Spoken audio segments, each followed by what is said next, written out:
Hi, this is Mark Graban. I am a Senior Advisor with KaiNexus, and I'd like to welcome you to today's webinar titled Putting Strategy Back in Strategy Deployment. We're happy to be joined by our presenter today, Jeff Hunter.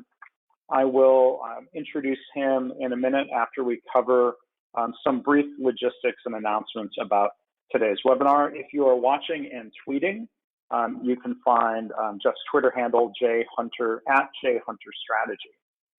So Jeff will be presenting for about 45 minutes. We will do Q&A at the end. I'll be moderating that. I encourage you to enter questions at any point during the webinar by using the GoToWebinar question panel. We encourage you to submit those questions along the way so we can help prioritize those instead of batching them up at the end, if you will. We will send out, tomorrow you'll receive an email with a link to the recording and slides.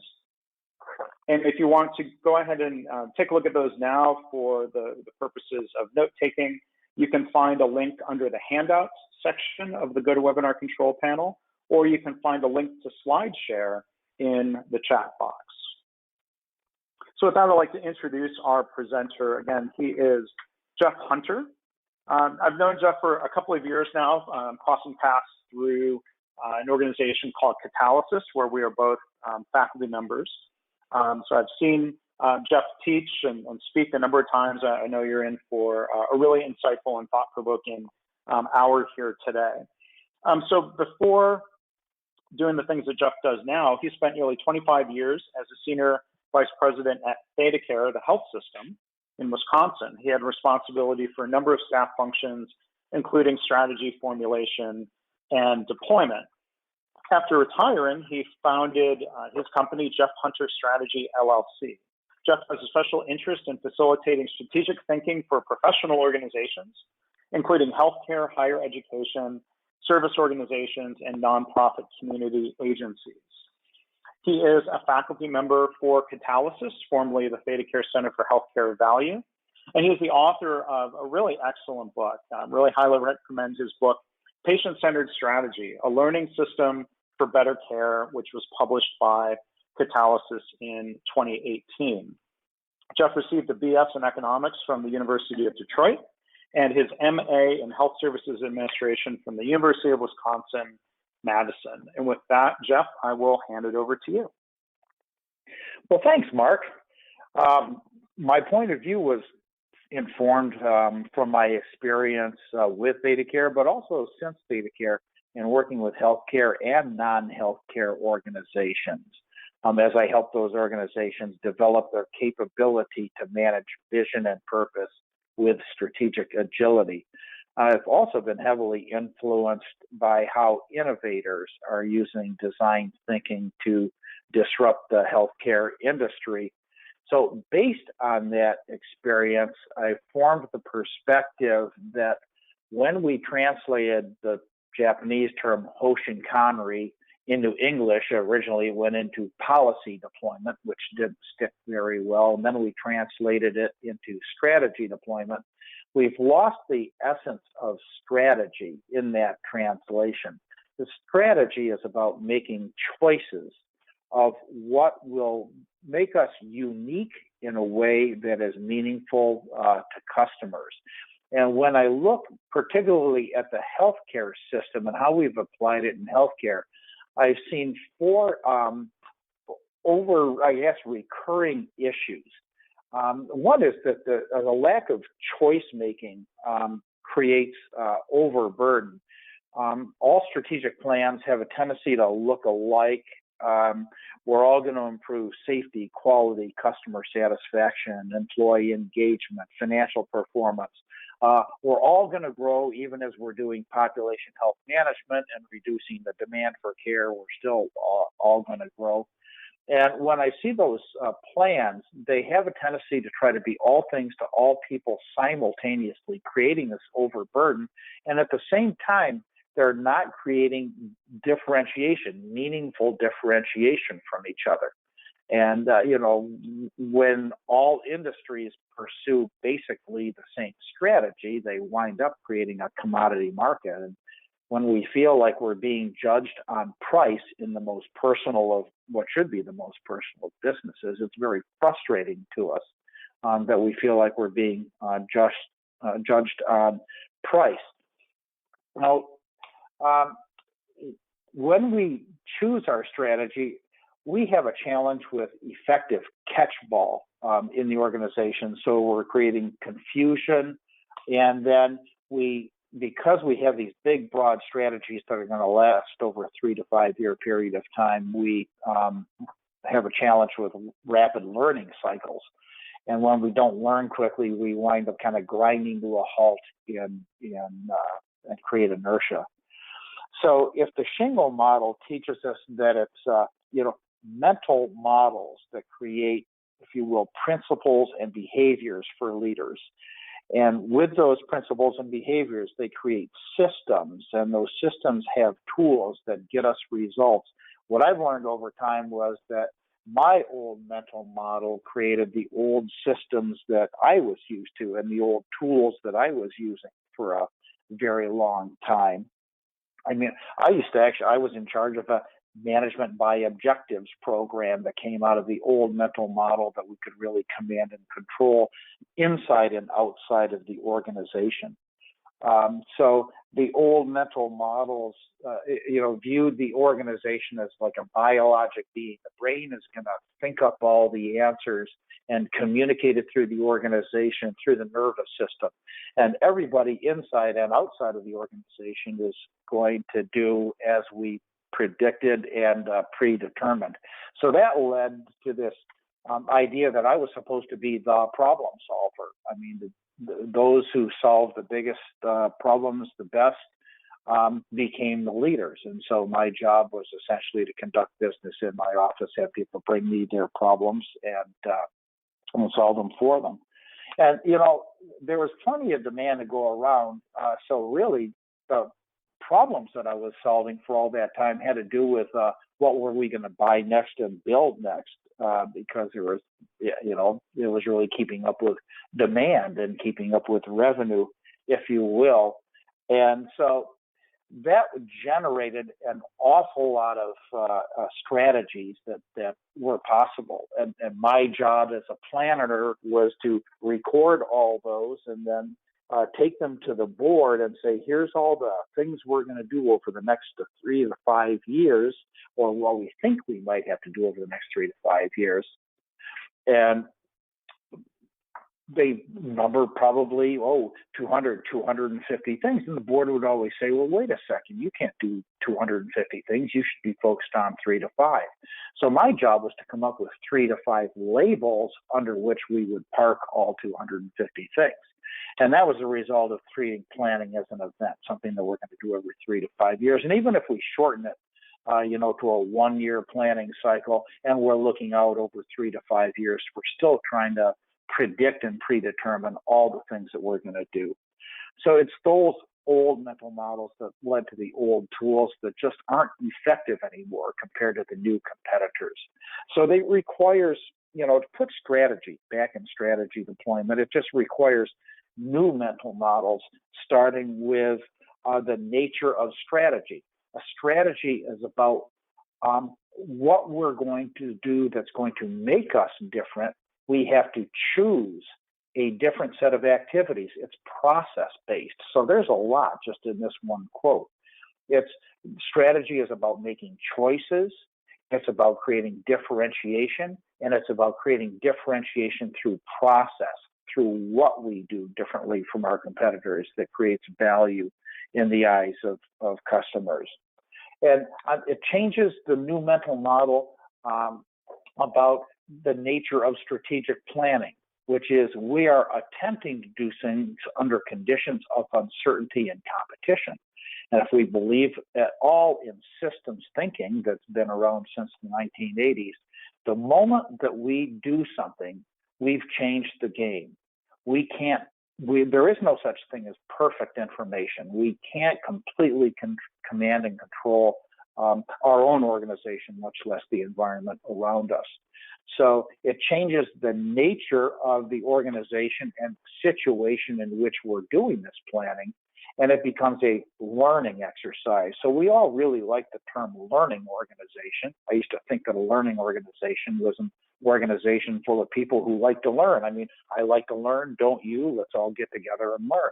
But it's really about how the organization learns.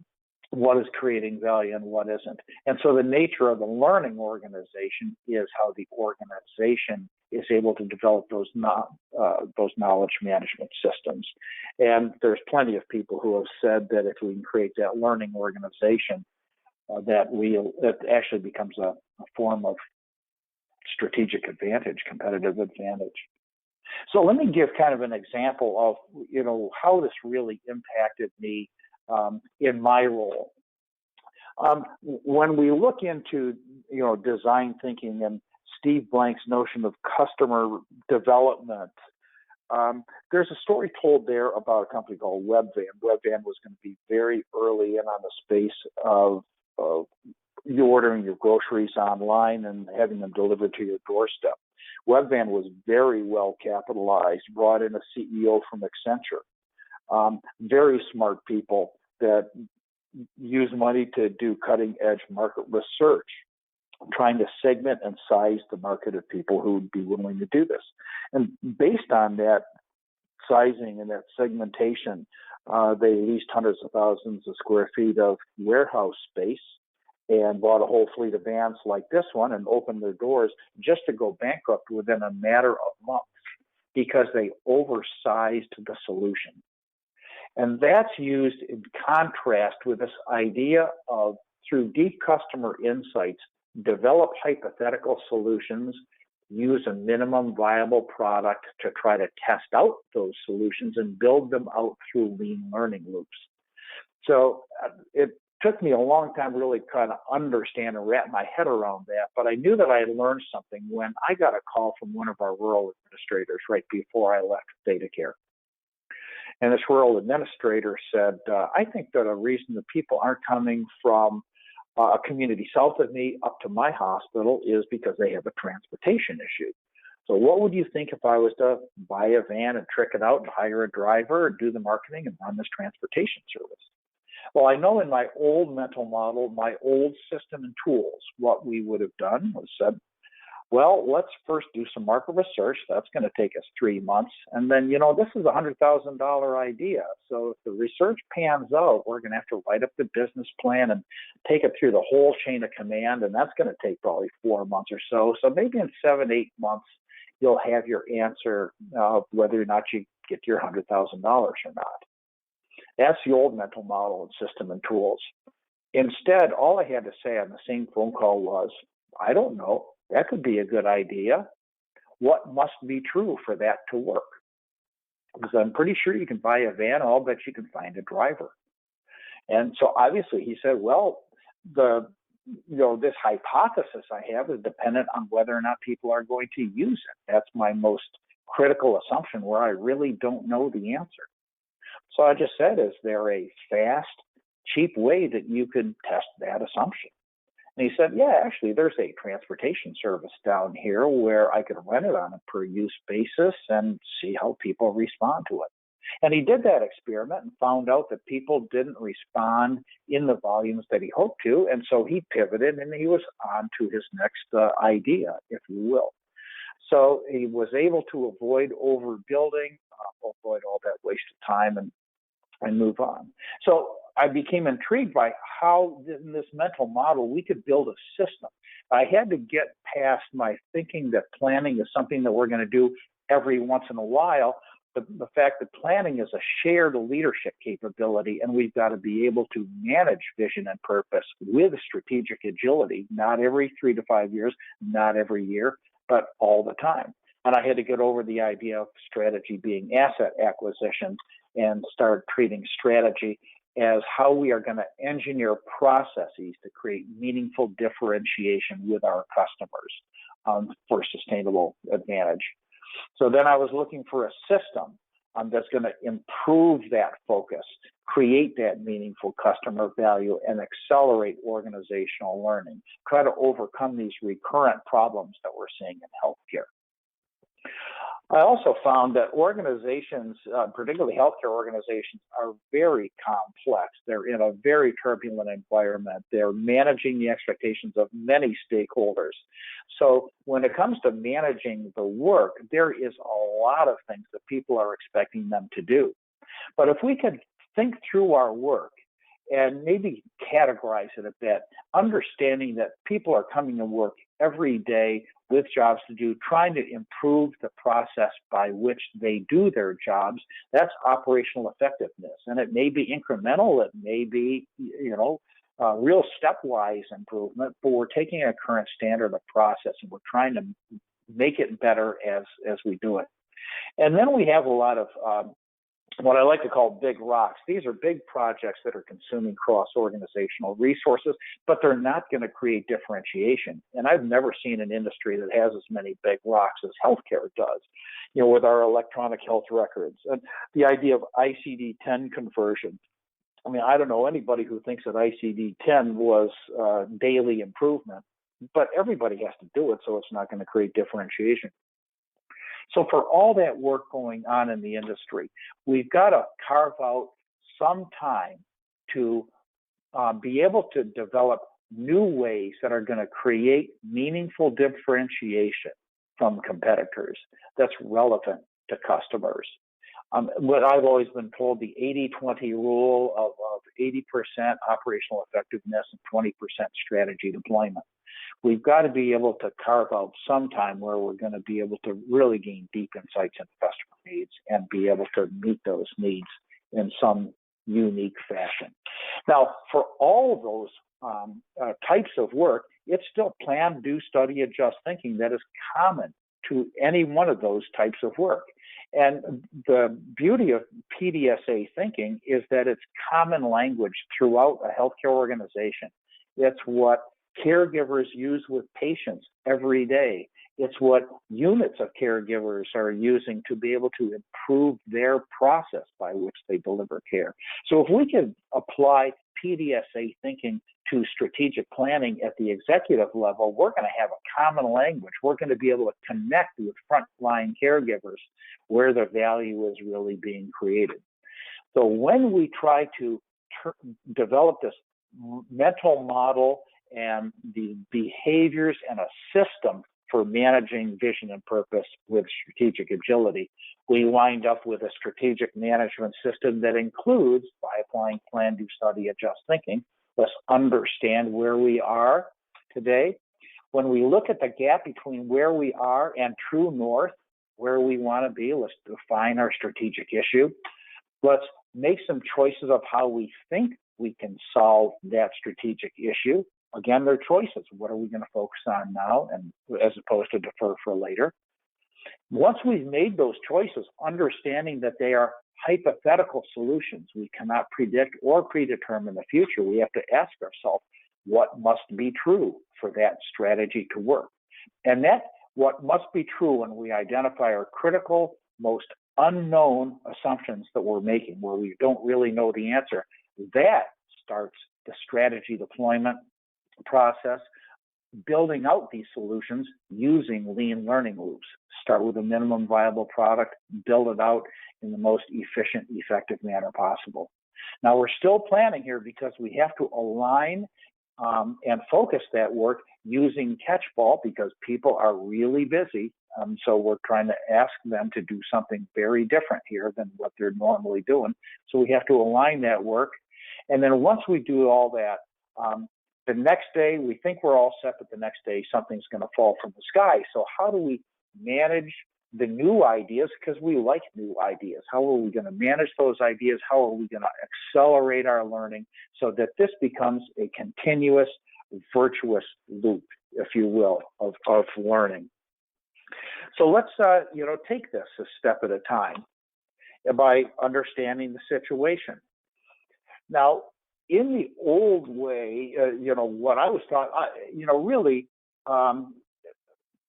all these variables were viewed as being kind of independent of each other. They were predictable, they were controllable, they were stable. But if we believe in systems thinking, then everything is interdependent. We can't predict everything. We can't control everything. And these elements are very, very dynamic. So in a learning organization, the point is our perspective on our market position has got to be current, it's got to be comprehensive, but most importantly, it's got to be shared if we're going to have a learning organization. So that starts with deep understanding of our customers. And the tools that our new entrants are using, our competitors are using, start with, the tools with design thinking. That idea of the convergence of the desirability that customers have, the feasibility, can we actually produce it? But then the viability, can we produce it in a sustainable business model? Again, think back to Webvan as an example. It's that nexus of these three elements that potentially provide the solution. It requires different ways of doing customer research. It requires the anthropologic, the ethnographic approaches to doing market research that are new. It supplements our traditional way of doing market research that we've thought about. But a lot of this knowledge does reside at the front lines. And so when we're trying to deeply understand customer needs, it's the front lines that have a lot of information and a lot of ability to test out our solutions on customers, because they know what the customers need and where the pain points are. Another tool that can really help when it comes to understanding ourselves is understanding our own current business model. And this is where I really like the strategizer business model canvas. It helps us think through, on the right-hand side, what it is that we do that makes us unique and generates revenue, and on the left-hand side, what it takes for us to do that and how it impacts our cost structure, because we want the right-hand side to be able to, exceed the left-hand side, if you will. So actually, when we apply design thinking to this, again, we find that on the right-hand side, we are trying to understand desirability and what makes us unique in the eyes of customers, the feasibility on the left-hand side of being able to produce it for them. But then when we match the bottom, are we developing a business model, a viable business model that's going to work? So this is a really helpful tool for understanding us. It's also a great tool for understanding our competitors and their business models. And so that gives us a pretty good idea of our transactional environment. But when we get outside the transactional environment, a great tool for understanding that is Porter's 5 forces analysis. When we apply Porter's 5 forces analysis, it gets us outside of our own business model, and it looks at the business models of new entrants. It looks at the bargaining power of suppliers and customers. It really gets us outside that transactional environment and starts looking at the context in which we're trying to create strategy. And then when we look out even farther, then we can use pestle analysis or steeple analysis to try to understand what's going on in the environment that is impacting our industry, and creating the business models that and the really new business models that are out there. Now, the point here again is for this perspective to be current, for it to be comprehensive, and for it to be shared, because when you believe in systems thinking, you have to believe in how dynamic this environment is as you're crafting strategy. Then when we look at where we are today compared again to where we want to be, then we have to define that strategic issue. And in strategic, in idealized design, if you will, in plan, do, study, adjust thinking, we're always looking at where we are today, where we want to be, and if we can get ourselves from where we are to the next target state, stabilize it and standardize it, then that can become our new current state. Then once again, we look, where did the ideal state shift? Let's focus again on true north, on that ideal state, on vision and purpose and what winning looks like, and ask ourselves, how do we get to that next target state? So we're seeing the gap between where we are and where we're trying to get to. We're trying to do this step by step. Sometimes the strategic issue has to do with growth. And so there's, again, another paradigm or a tool for how to think about growth. But when we look at the nature of the strategic issue, especially in healthcare organizations, we have to ask ourselves frequently, with the nature of the strategic issue, to what degree does it require innovation? I'm often asked this question, and I drew a lot from insight from Matthew Mace. Matt has taught me a lot, and Matthew is constantly helping organizations with innovative thinking. So his definition of when innovation is required to solve a strategic issue is when it's going to require this more than incremental thinking. We really don't know what the solution, really what the nature of the problem or opportunity is. So we have to innovate our way there. So once we understand the nature of the strategic issue, that's where we have to make some choices of what to try to solve for now and what to defer. Once again, this is where I've learned a lot from Roger Martin, and Matt May was able to work a lot with Roger Martin and develop very visual methods for understanding and generating solutions for strategic issues. This integrated cascade of choices, it's the 5 dimensions of a strategy. Again, the strategy is a hypothesis. We believe that we've come up with an idea of what winning would look like, where we need to win, how we're going to win, and what capabilities and management systems we're going to need in order to create that competitive advantage in our chosen spaces so that we can win. So you see the arrows going in both directions because this is the iterative development of a hypothetical solution. Let me give an example here.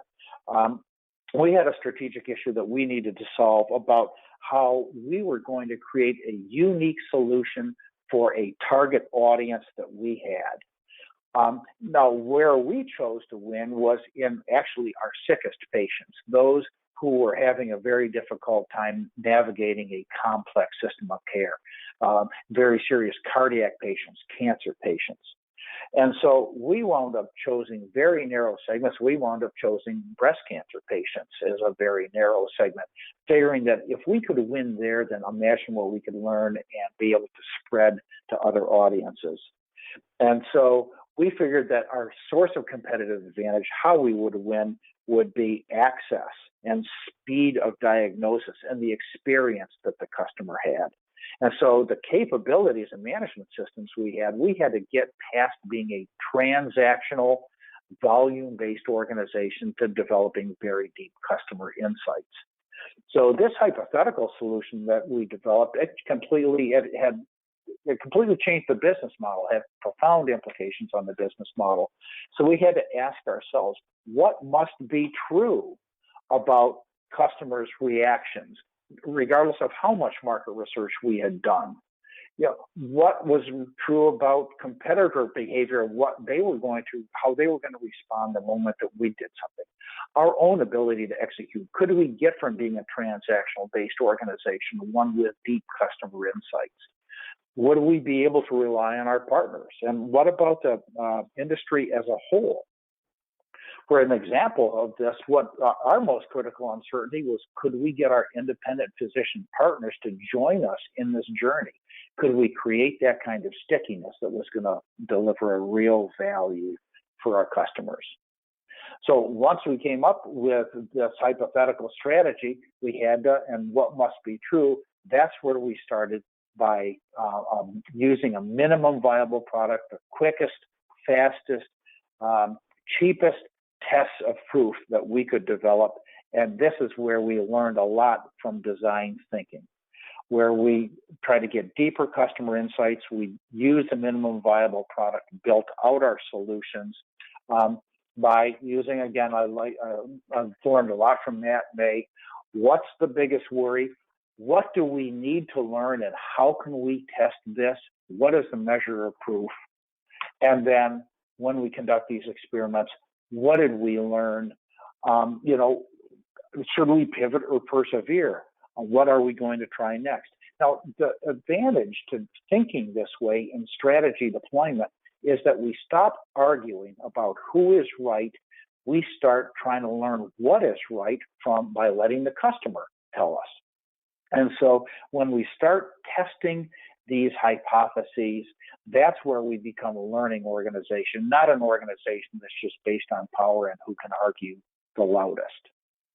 Now, we're not done yet with the planning function because we have to take those proposed solutions and we've got to align it and focus it with people who are already very busy. And we use Catchball to be able to create that kind of alignment. And with credit to my friends from the Institute for Enterprise Excellence, there's a couple of ways to try to do strategy deployment. And we want to be doing the one on the left where we're helping, enabling, coaching people, not simply dumping on them on the right.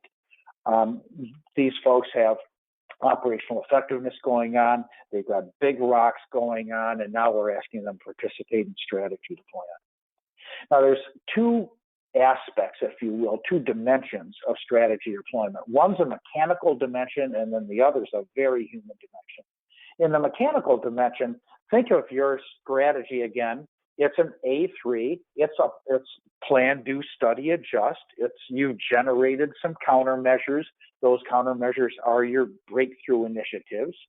Now, in the mechanical dimension of Catchball, what I found is a very helpful tool, again, is the basic X matrix. Now, I've seen a lot of people have negative reactions to an X matrix. That's because, I did too when it was first introduced to me, they can look very complex. They can look, very daunting. So I've had to strip it down to the chassis. In the very most basic X matrix tool, you're asking, if I identify these priorities, which are going to generate these initiatives, and those initiatives are going to consume these resources, am I going to hit the metrics that are desired? So you can reverse engineer your logic and say, if I devote these resources to these initiatives, I'm going to be able to solve for my most critical priorities and hit the metrics that are desired. And, it's a chassis of the X matrix. It's the most simple way of being able to see the work. But if we can see the work, then we can start to fill it with our breakthrough initiatives. We know that that's going to generate a lot of work for organizations. That's going to consume some resources. We're asking people to participate in that. We're asking our operating units to participate in that. Well, our operating units, they've already got a business plan. They already have priorities that they're working on. So when we pour in all our priorities into their X matrix and they've got their own priorities, that once again is generating a whole lot of initiatives that are going to consume a lot of resources. So that's where we've got to have this dialogue. That's where we've got to have Catchball. And this can work. I remember in our organization at ThedaCare, if you take this down to one more level, our information technology function, they had their own X matrix. They had their own business plan. They were trying to radically redesign their work to become more efficient and more effective. Well, they were able to show that what everybody was pouring into their X matrix was going to produce 114 brand new initiatives out to the right-hand side there. Brand new initiatives, not ongoing work, brand new initiatives. Well, IT folks, they're very good project planners. They know how to estimate resources. So they said, we can get this work done if we have 60 more people and I think $20 million more dollars in consulting dollars. So we couldn't do that. Through the dialogue process, we did scale back the number of initiatives, and we did add resources to information technology. So it's not like they didn't still feel overburdened. I'm sure everyone still feels overburdened, but we were able to reduce the overburden and increase focus by the use of these tools. So that's the mechanical side. When we look at the people side of Catchball, Catchball is all about dialogue. And this is the hard part, if you really will, because organizations, especially healthcare organizations, nurture autonomy. Professional autonomy is very important. A lot of people have veto power over what's going to go on. And compared to some other industries, we're really not trained to be able to have this kind of dialogue. We don't really have the systems for this dialogue. And frankly, in the past, maybe the stakes weren't all that high because we still were able to generate all this work, and some things got done, some things didn't, and it didn't really seem to matter because when you got plenty of demand and plenty of revenue, you're able to, get past this and live for another day. But I think that these days when time and money is precious, that we've got to be able to learn how are we going to align these precious resources so that we can increase our learning, increase our throughput in the strategic management system. So we have to learn how to have these dialogic conversations. And when we do this, we start with setting the frame. When we're talking to someone, here is what I think we're trying to do and why it is so important. What kind of support might you expect and what kind of constraints are you going to be operating under? And then we have to allow people to be able to, express their perspective back to us. And they've got to be able to advocate for what they believe. And then once again, this becomes a circle because we also then get to ask our questions. And through this dialogic process that we build the muscle of coaching. And we're coaching for improvement. We're coaching for development. And so this is plan, do, study, adjust thinking again. This is how we coach for improvement. This is how we coach for development. We're building that same muscle in strategic planning that we use in development, that we use for improvement.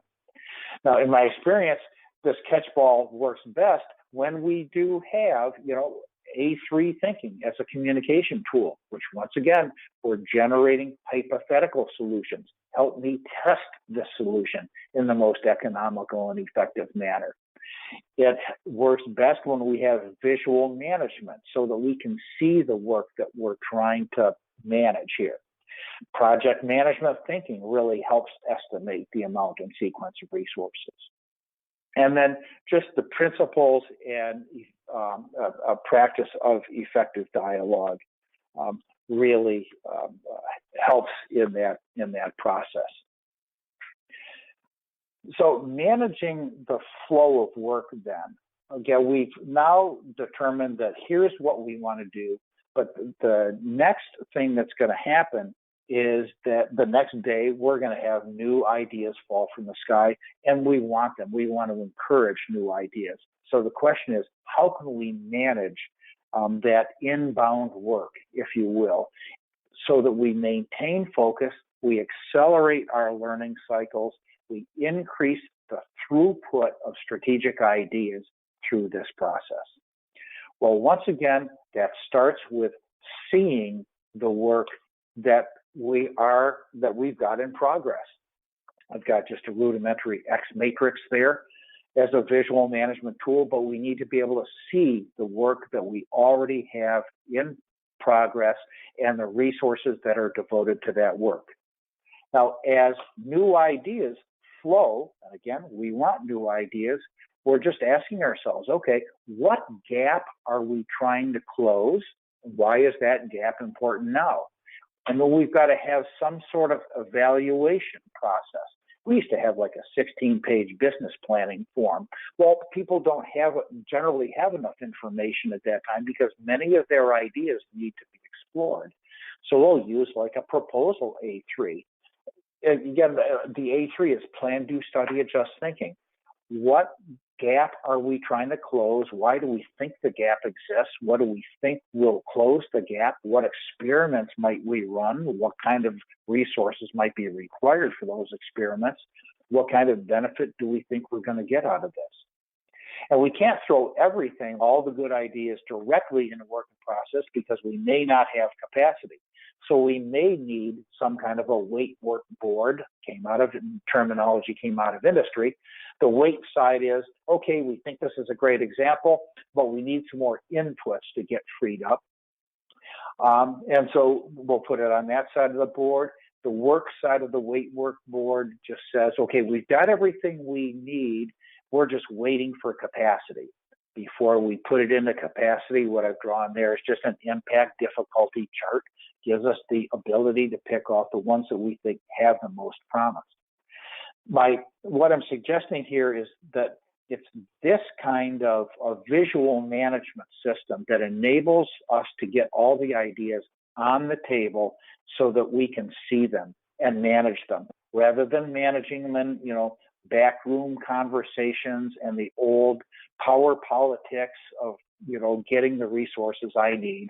Let's put the information on the table. Let's manage it so that with transparency, so that we know what we're trying to accomplish, and we remain focused on the critical few, so that, again, we can increase the throughput of ideas through this entire system.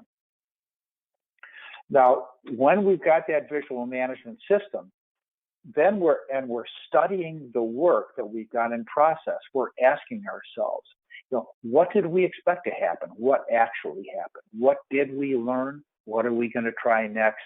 And are there any barriers we can remove? The basic kata questions that, even, just the most basic form of improvement. It is, again, scalable. This can work in strategy formulation, strategy deployment. Takes the emotion out of the process and gets everybody thinking positively about what we can accomplish here. So, just to wrap up here, we can see that a strategic management system that is based on a new mental model, but still based on plan, do, study, adjust thinking, that this system can work. It becomes an iterative process of managing vision and purpose with strategic agility.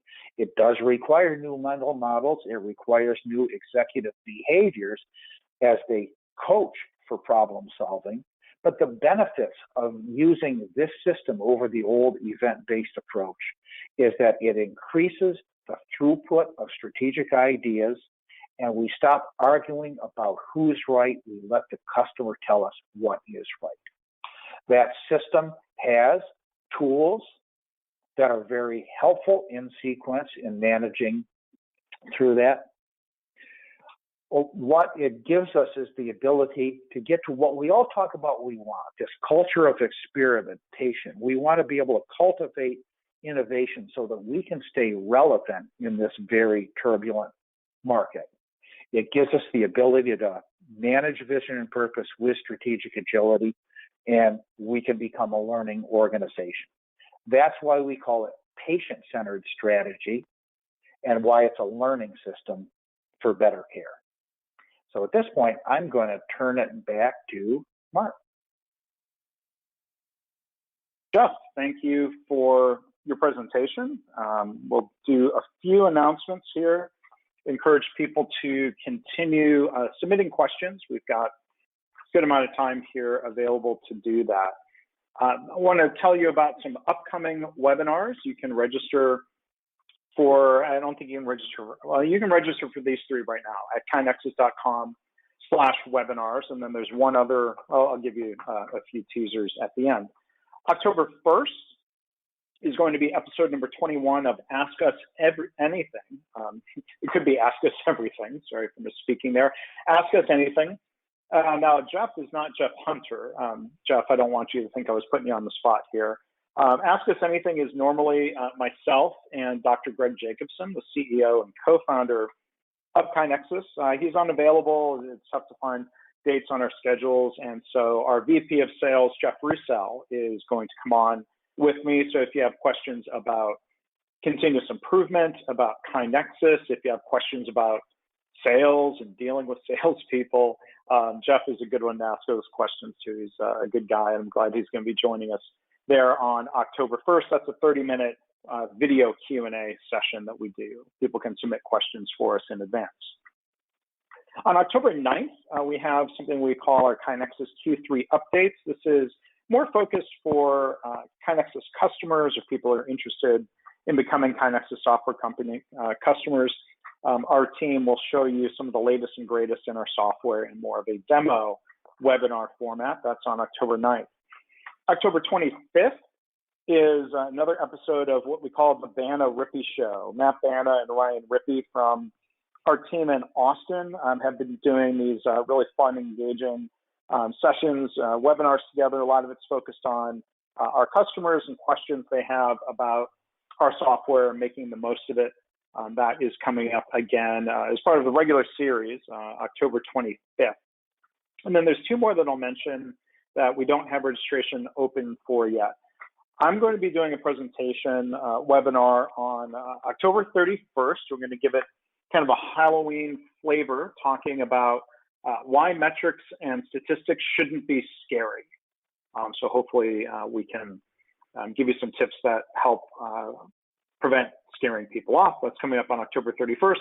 And then the last week in November, one of our customers from a hospital system in Ohio will be doing a webinar about their improvement journey. So we're going to continue this ongoing series, and we hope you look forward to that. But moving on, a couple of the last announcements. There are other resources available. You can find our webinar library, Continuous Improvement Webinars on Demand. There is a link to that on the right-hand side of KaiNexus.com/webinars. Dozens of webinars over the past couple of years on all sorts of topics. We hope you will go check those out. And then you can also check out our blog by going to blog.kainexus.com. There are two tabs on the blog. One is what we call our improvement blog, which is for the general public and our broader community, if you will. And then we have a customer blog, which is about new feature announcements and things like that that are of particular interest to our KaiNexus customers. And we also have our podcast, kainexus.com/podcast. The audio of this webinar will be posted there if you want to revisit it sometime when you're in the car, on a plane, out for a jog. You can subscribe to the podcast series through iTunes, Apple Podcasts, I guess is what they call it now, Google Play, Stitcher, most of the places where you can normally find podcasts. And with that, we will go into Q&A mode. You can see, again, Jeff's Twitter handle and email address there. His website is jeffhunterstrategy.com. And again, I want to mention his excellent book, Patient-Centered Strategy, which you can find out more on his website. You can find it on Amazon and the Catalysis website. So questions, Jeff. Our hospital seems built on the need to provide all care to all people. So if that's the case, how can we be truly differentiated? Does that mean we need to consider the idea of not providing some services? What are your thoughts? Well, I can certainly empathize with that because we were one of those organizations. A couple of things that can help. One is there's this idea of where must we win right now versus where do we play to play. So understanding that we are very complex organizations that have a lot of stakeholders and a lot of customers, there still are places where we can maintain our current performance, if you will, watch indicators, where there are others where we really need to break through. And so much like other, plan, do, study, adjust thinking, it's where do we maintain where we are versus where do we need to break through. Now, there are some situations, and we had to go through them, and where there were some services that we had to make some very difficult choices on.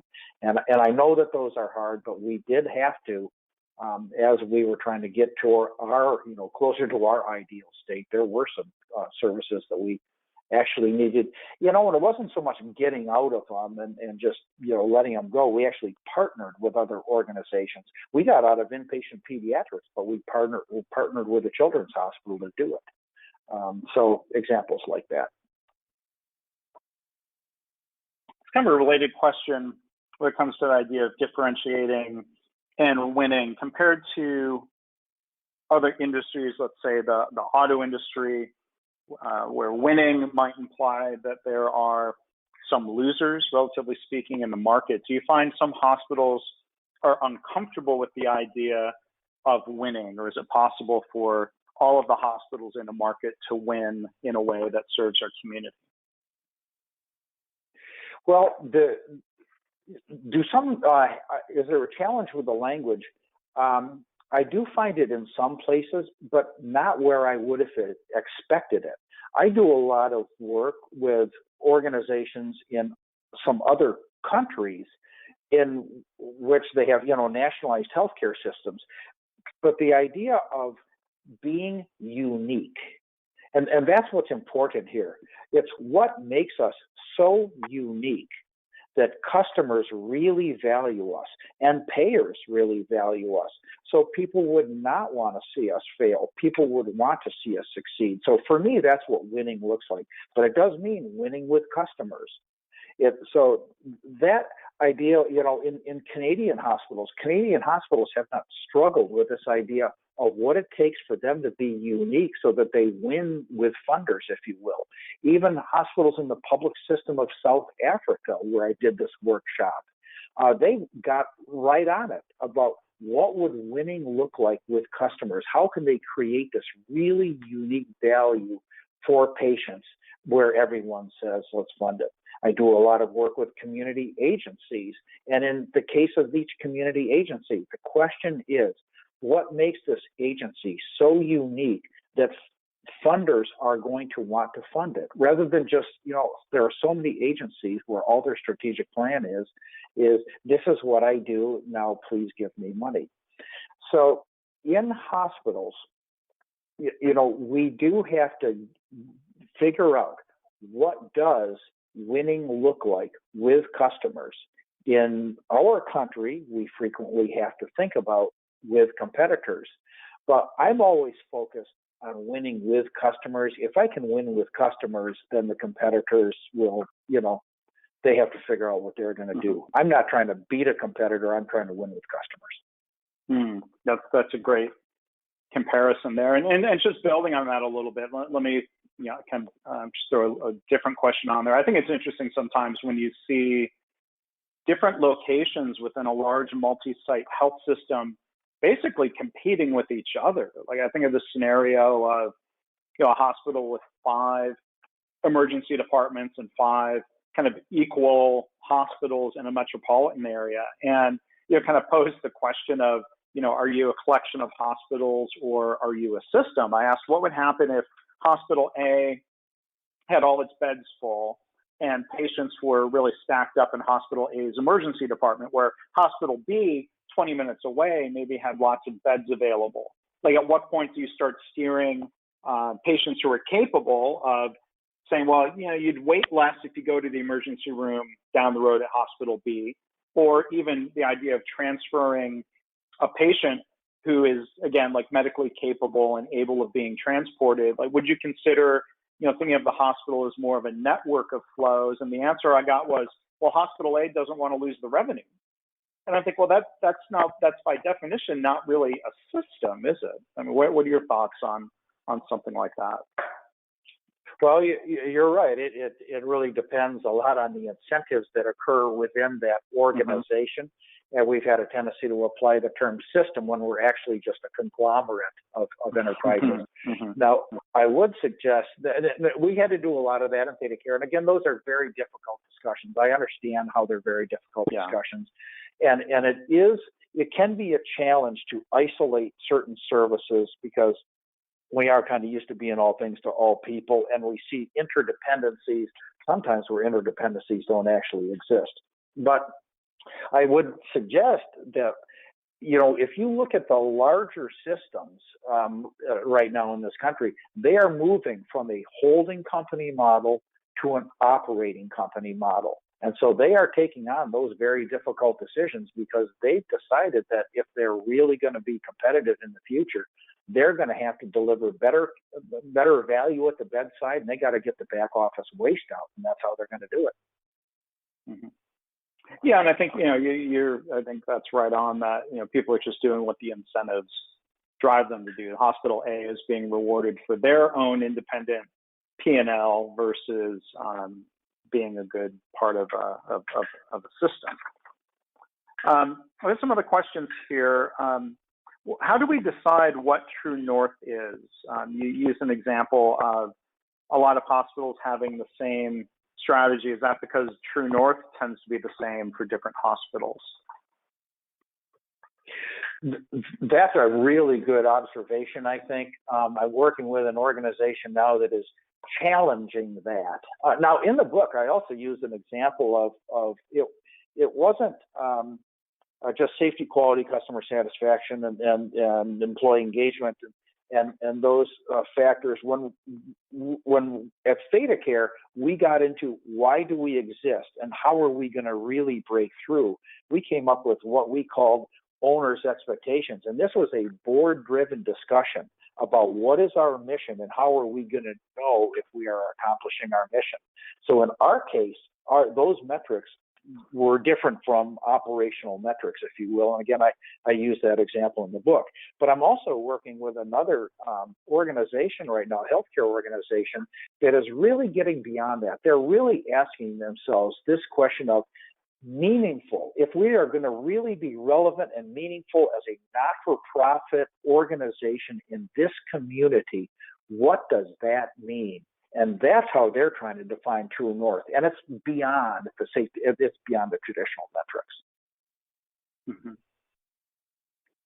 Once again, it's prompted by their idea that they have to break through, they have to be different. So they're asking themselves, what would be different? And how would we know if we're different? Yeah. What was the phrase you used talking about ThedaCare? It was what expectations? Well, the board actually called them owners' expectations because those board members saw themselves as representing the community, and it was the community that owned ThedaCare.